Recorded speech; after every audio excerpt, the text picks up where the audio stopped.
Esther Chapter 9. The Victory of the Jews. So on March 7th, the two decrees of the king were put into effect. On that day, the enemies of the Jews had hoped to overpower them, but quite the opposite happened. It was the Jews who overpowered their enemies. The Jews gathered in their cities throughout all the king's provinces to attack anyone who tried to harm them. But no one could make a stand against them, for everyone was afraid of them. And all the nobles of the provinces, the highest officers, the governors, and the royal officials helped the Jews for fear of Mordecai.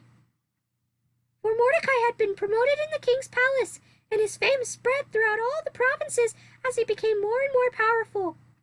So the Jews went ahead on the appointed day and struck down their enemies with the sword. They killed and annihilated their enemies and did as they pleased with those who hated them. In the fortress of Susa itself, the Jews killed 500 men. They also killed Parshandatha, Dalphon, Aspatha, Poritha, Adala, Aridatha, Parsashta, Arisai, Ardai, and Basatha, the 10 sons of Haman, son of Hammedatha, the enemy of the Jews. But they did not take any plunder. That very day, when the king was informed of the number of people killed in the fortress of Susa, he called for Queen Esther. He said, "The Jews have killed 500 men in the fortress of Susa alone, as well as Haman's 10 sons. If they have done that here, what has happened in the rest of the provinces? But now, what more do you want? It will be granted to you. Tell me and I will do it." Esther responded, "If it please the king, give the Jews in Susa permission to do again tomorrow as they have done today, and let the bodies of Haman's 10 sons be impaled on a pole." So the king agreed, and the decree was announced in Susa, and they impaled the bodies of Haman's 10 sons. Then the Jews at Susa gathered together on March 8th and killed 300 more men, and again they took no plunder. Meanwhile, the other Jews throughout the king's provinces had gathered together to defend their lives. They gained relief from all of their enemies, killing 75,000 of those who hated them, but they did not take any plunder. This was done throughout the provinces. On March 7th and on March 8th, they rested, celebrating their victory with a day of feasting and gladness. The Jews at Susa killed their enemies on March 7th and again on March 8th, then rested on March 9th, making that their day of feasting and gladness. So to this day, rural Jews living in remote villages celebrate an unusual festival and holiday on the appointed day in late winter, when they rejoice and spend gifts of food to each other. The festival of Purim. Mordecai recorded these events and sent letters to the Jews near and far throughout all the provinces of King Xerxes, calling on them to celebrate an unusual festival on these 2 days.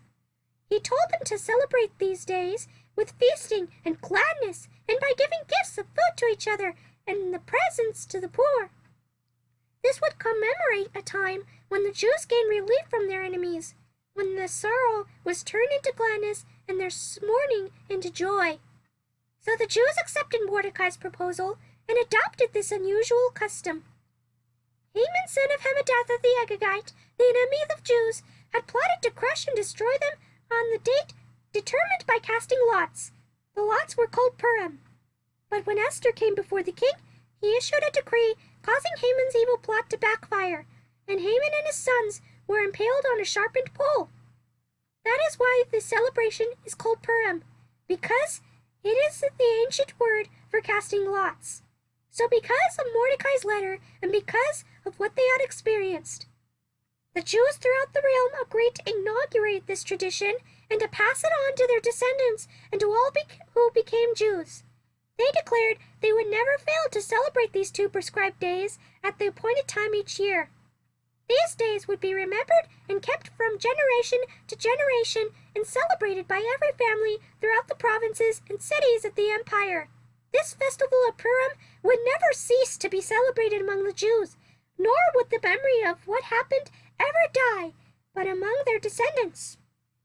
Then Queen Esther, the daughter of Abihail, along with Mordecai the Jew, wrote another letter putting the queen's full authority behind Mordecai's letter to establish the festival of Purim.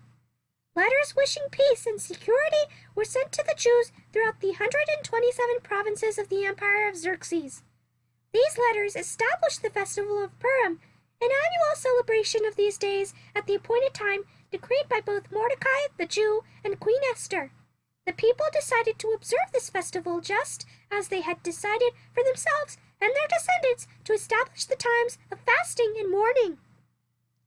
So the command of Esther confirmed the practices of Purim, and it was all written down in the records.